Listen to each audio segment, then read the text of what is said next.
مزید اسلامی بیانات کے لیے مفتی ثاقب خلیل یوٹیوب چینل کو سبسکرائب کریں۔ نحمده ونصلي على رسوله الكريم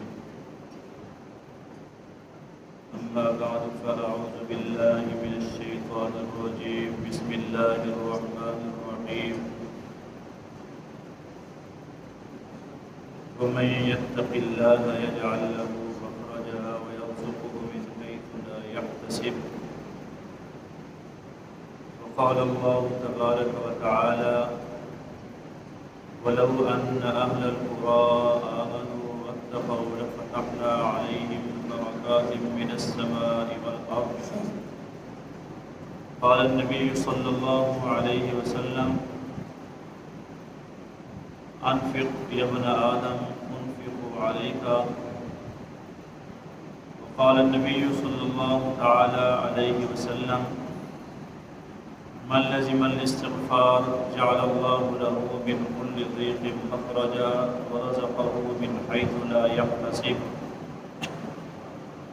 صدق الله وصدق رسوله النبي الكريم ونحن على ذلك لمن الشاهدين والشاكرين والحمد لله رب العالمين۔ عقیدت محبت کے ساتھ نماز والا درود پاک پڑھ لیں۔ اللهم صل على محمد وعلى آل محمد كما صليت على إبراهيم وعلى آل إبراهيم إنك حميد مجيد۔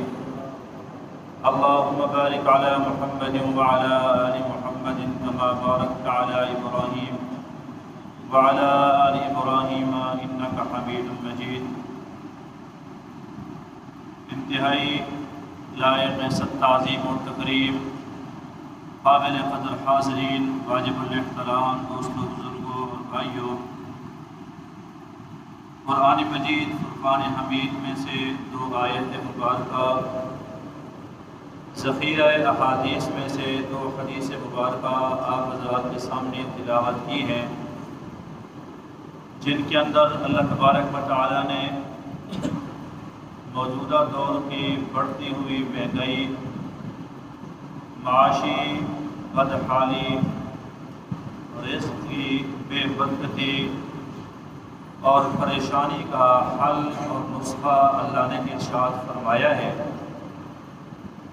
آج کل ہر جگہ آب و فرما ہے کہ جی بجلی کے بل بہت زیادہ ہیں، ہر جگہ آب و فرما ہے یا جی خورد و نوش کی اشیاء بہت مہنگی ہیں، ہر جگہ یہ نعرہ ہے کہ مہنگائی بہت زیادہ ہو چکی ہے، خودکشی کرنے پر انسان مجبور ہو رہا، کوئی انسان اندر ہی اندر گھٹ رہا۔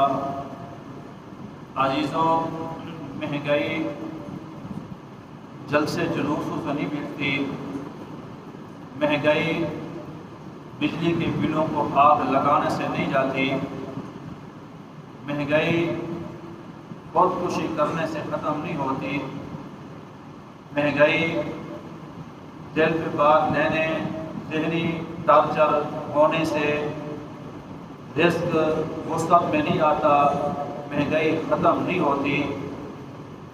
اس مہنگائی کو ختم کرنے کا اور رزق میں بہترین برکت لانے کا اللہ تعالیٰ نے قرآن مجید میں ایک نسخہ نہیں، کئی نسخے اللہ تعالیٰ نے قرآن مجید میں ارشاد فرمائے ہیں۔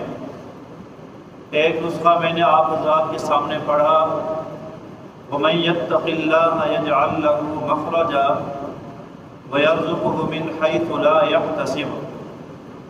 اللہ تعالیٰ نے فرمایا کہ جو آدمی تقوی اختیار کرے گا، ہر تنگی سے، مشکل سے، غم سے نجات بھی عطا فرماؤں گا، اور روزی اور رزق بھی ایسی جگہ سے عطا کروں گا جہاں انسان کا وہم و گمان بھی نہیں ہوگا۔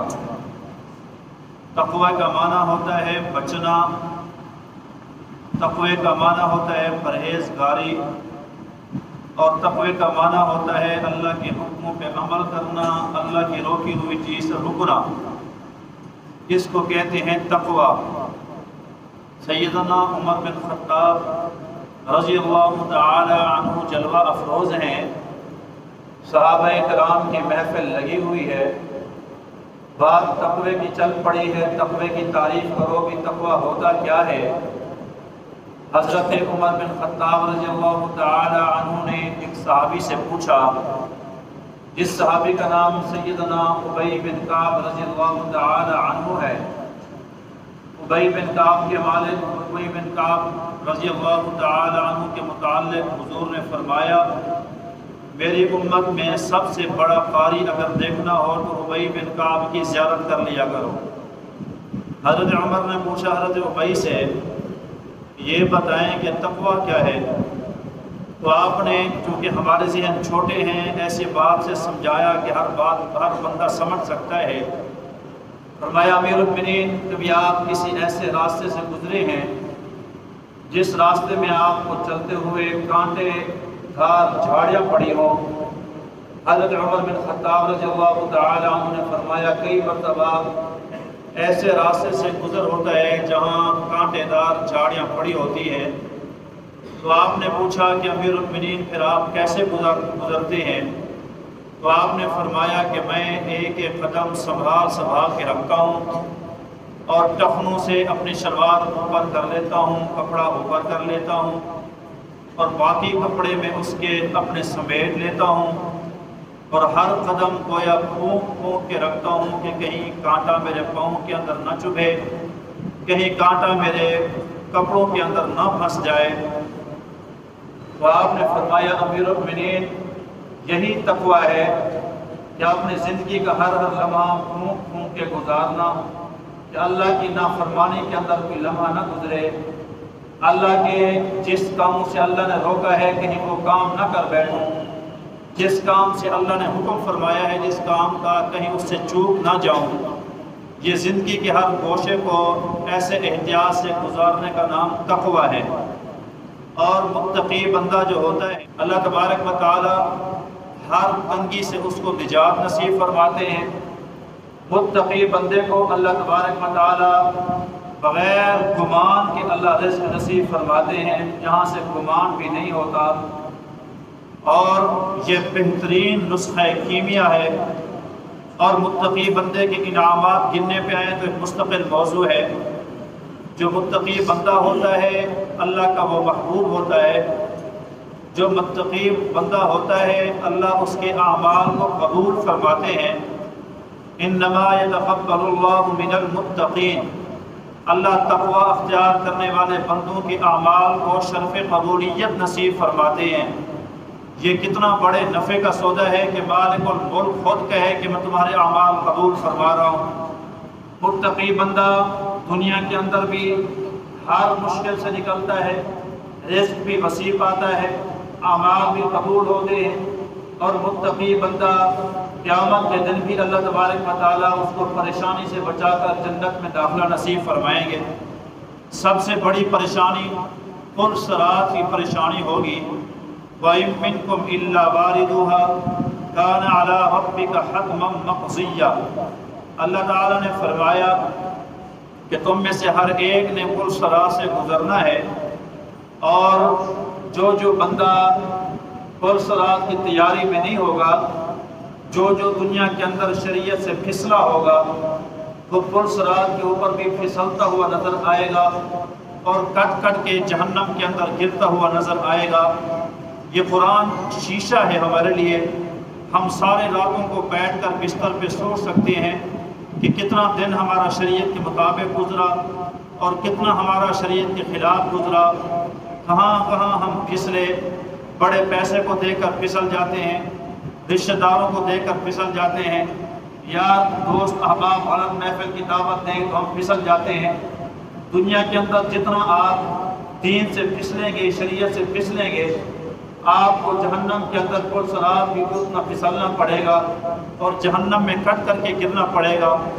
اللہ پھر کون ہے جو اس پل صراط سے بچ جائے؟ اللہ نے فرمایا وَإِن مِّنكُمْ إِلَّا وَارِدُهَا كَانَ عَلَىٰ رَبِّكَ حَتْمًا مَّقْضِيًّا ثُمَّ نُنَجِّي الَّذِينَ اتَّقَوْا فیصلہ ہے کہ وہاں سے گزرنا ہر ایک نے ہے، یہ اللہ کا حتمی فیصلہ ہے۔ لیکن جس بندے نے تقوی اختیار کیا اللہ اس کو پل صراط سے محفوظ کر کے اللہ جنت کے داخلے نصیب فرمائیں گے۔ معلوم ہوا کہ تقوی اختیار کرنا یہ آخرت میں بھی نجات کا سبب ہے۔ یہ ایک آیت نہیں، قرآن مجید کی اس موضوع پر کئی آیات ہیں۔ وَلَوْ أَنَّ أَهْلَ الْقُرَىٰ آمَنُوا وَاتَّقَوْا لَفَتَحْنَا عَلَيْهِمْ بَرَكَاتٍ مِّنَ السَّمَاءِ وَالْأَرْضِ۔ اللہ تعالیٰ نے فرمایا اگر یہ بستی والے ایمان لے آتے، نیک عمل کرتے اور تقوی اختیار کر لیتے، میں آسمانوں اور زمینوں کے دروازے برکت کے کھول دیتا، انہیں کھلا میں رزق نصیب فرماتا۔ آج جب ہمارے ہاں رزق تنگ ہو سب سے پہلے ہم عاملوں کے پاس جاتے ہیں، عاملوں کے پاس، جہلوں کے پاس، اور تو کچھ ہوتا نہیں، سب سے پہلا وہ دروازہ یہی دکھاتے ہیں کہ تمہارے اوپر تعویذ ہو گئے۔ ہم وہاں سے پھر تعویذ لے کر آتے ہیں، پھر کوشش کرتے ہیں، وظیفے پڑھتے ہیں، کام نہیں ہوتا، پھر اسی عامل کے پاس جاتے ہیں، پھر عامل کہتا ہے کہ تکڑا عمل ہوا پڑا ہے، بندش ہوئی پڑی ہے، جبکہ تم نے اپنا عقیدہ خراب کیا۔ اللہ کا قرآن کہتا ہے اللہ یبسط الرزق لمن یشاء ویقدر، اللہ ہی ہے جو رزق کو کھولتا ہے، اللہ ہی ہے جو رزق کو تنگ کرتا ہے۔ تو نماز نہ پڑھے، عامل تیرا رزق شروع کر دے، یہ ہو نہیں سکتا۔ تو روزہ نہ رکھے اور عامل تیرا رزق کھول دے، یہ ہو نہیں سکتا۔ تو اللہ کے سارے احکامات کو پامال کر دے، پاؤں کے نیچے رون ڈالے اور عامل تیرے رزق کھول دے، یہ ہو نہیں سکتا۔ رزق میں برکت، رزق خیر والا، وسعت والا، بغیر پریشانی والا اسی بندے کے پاس آتا ہے جس کے پاس تقوی۔ ایک ہوتا ہے حرام سے بچنا، حلال استعمال کرنا، ایک ہوتا ہے مشتبہات سے بچنا، ایسی جگہ سے بھی بچنا جہاں حرام کا شبہ ہوتا ہو، یہ ہوتا ہے تقوی کا اعلیٰ معیار۔ اگر آپ مثالیں سننے پہ آئیں تو میں حضور سے لے کر تابعین تک مثالوں کے لین لگا دوں۔ تم اس نبی کی امت ہو جو نبی اپنے گھر میں آتا ہے، اپنے بستر پہ آتا ہے، اپنی چارپائی، اپنا بستر، اس بستر کے اوپر ایک کھجور پڑی ہے۔ نبی پاک صلی اللہ علیہ وسلم کو بھوک لگی ہوئی ہے، 4-5 دن ہو گئے حضور نے کھانا نہیں کھایا، لیکن وہ کھجور اٹھا کے بیٹھے ہیں، انتظار کر رہے ہیں۔ محبوب کس چیز کے انتظار ہے؟ اللہ کے نبی نے فرمایا عائشہ آ جائے پوچھ لوں، ہو سکتا ہے کہ صدقے کی کھجور ہو، میں محمد صدقے کی کھجور استعمال نہیں کرتا، اپنا بستر، اپنا گھر، اپنی چارپائی، کھجور پڑی ہے، لیکن احتیاط تقوی کا عالم یہ کہ پیغمبر پوچھ رہے ہیں کہ کہیں یہ کھجور صدقے کی تو نہیں۔ میرے آپ کے گھر میں جو بھی تھالی آئے، چاہے وہ کھیر ہو، چاہے گوشت ہو، کبھی نہیں پوچھا کہ یہ حلال ہے یا حرام ہے۔ یہ 11ویں شریف کی حرام چیز تو ہمارے پاس نہیں ہے 11ویں شریف والے کے نام کی، یہ حرام کو سینگ نہیں ہوتے، جب غیر اللہ کی چیز کے نام، غیر اللہ کے نام کی چیز ہو جائے تو وہ حرام ہو جاتی ہے۔ ہمارے ہاں جو بھی چیز آئے ہم گھٹک لیتے ہیں، سب سے بڑا اپنے آپ کو متقی سمجھتے ہیں۔ محض 5 وقت نماز پڑھنے کا نام تقوی نہیں، تقوی شبہات سے بچنے کا نام بھی ہے۔ سیدنا ابو بکر صدیق رضی اللہ تعالی عنہ کو بھوک اتنا شدید ہے کہ برداشت نہیں ہو رہی، غلام آیا، روٹی لایا، لقمہ توڑا، کھا لیا۔ غلام سے پوچھا یہ کہاں سے آیا تھا؟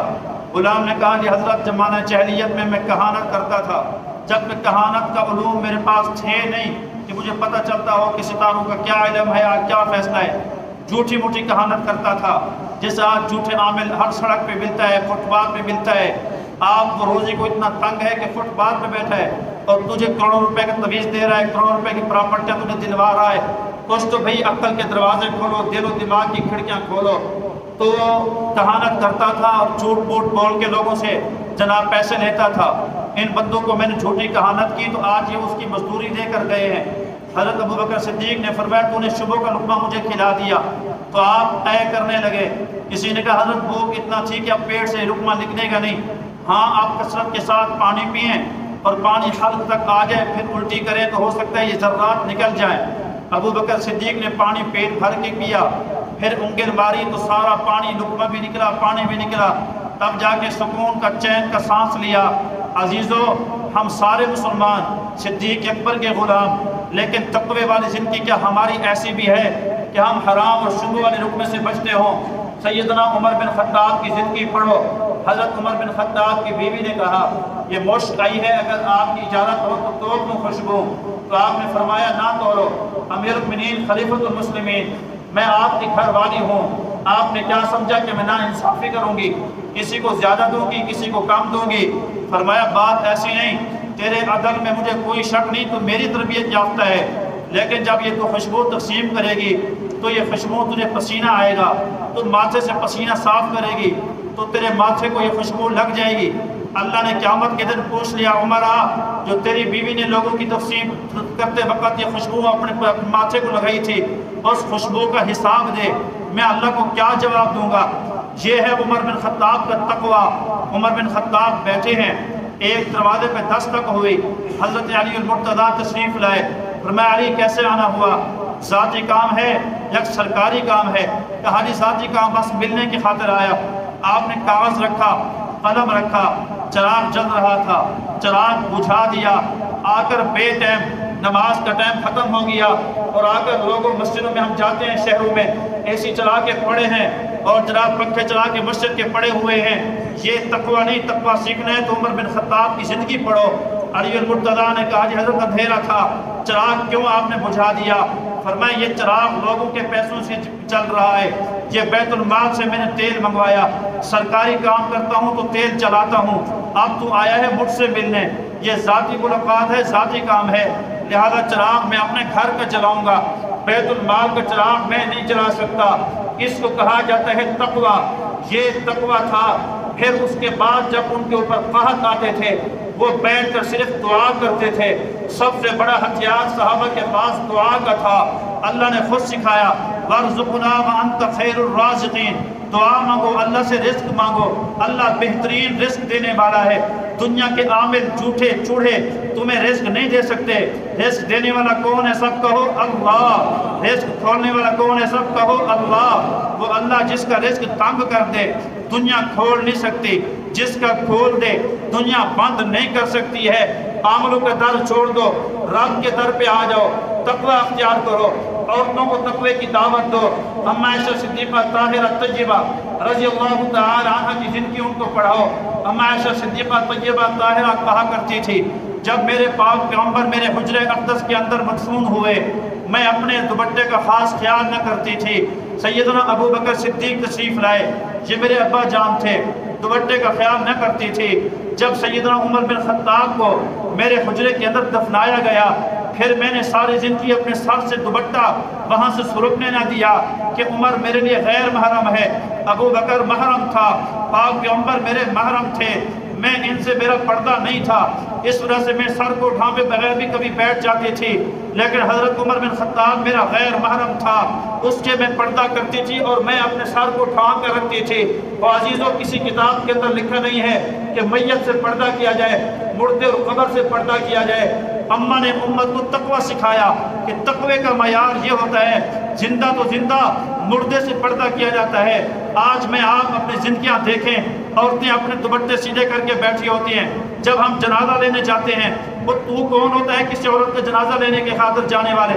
سارے غیر محرم آئے ہوئے رشتہ دار جنازہ لینے کے لیے جا رہے ہیں، غیر محرم عورت کا منہ دیکھنے جا رہے ہیں، اور کتنے عورتیں بیٹھی ہیں جن کا تم منہ دیکھنے جا رہے ہو۔ وہ تقوی جب تک تمہارے اندر نہیں آئے گا تیرے رزق میں برکت نہیں آئے گی۔ وہ محرم رشتہ داروں کا کام ہے، وہ جائیں پہلے پردہ کرائیں، پردہ کرانے کے بعد پھر عورت کا جنازہ باہر لے کر آئیں۔ اما عائشہ صدیقہ طاہرہ طیبہ کہا کرتی تھی ہمارے تقوی کا معیار یہ تھا کہ جب دروازہ بند ہوتا تھا ہم گھر میں بیٹھی ہوتی تھی تو ہم دیوار کی طرف منہ کر کے بیٹھتی تھی، دیوار کی طرف عام حالت میں۔ اماں دیوار کی طرف منہ کر کے کیوں بیٹھتی ہو؟ میری اماں کا جواب آتا تھا کہ کہیں ایسا نہ ہو کہ کوئی بندہ اندر داخل ہو، یا دروازہ تھا تو ہمارا ایک پردہ وہ بے ہوا کی وجہ سے پردہ ادھر ادھر ہو، بندہ وہاں سے گزر رہا ہو۔ حالانکہ صحابی سارے اماں کے بیٹے تھے، کسی بیٹے کی نگاہ میرے چہرے کے اوپر پڑ جائے عائشہ اس کو برداشت نہیں کرتی ہے، جب بھی گھر کے اندر بیٹھتی ہے تو ایک دیوار کی طرف منہ کر کے ساری امہات المؤمنین بیٹھتی ہے۔ امت کو سمجھایا کہ ایک پردہ ہے، ایک تقوی ہے۔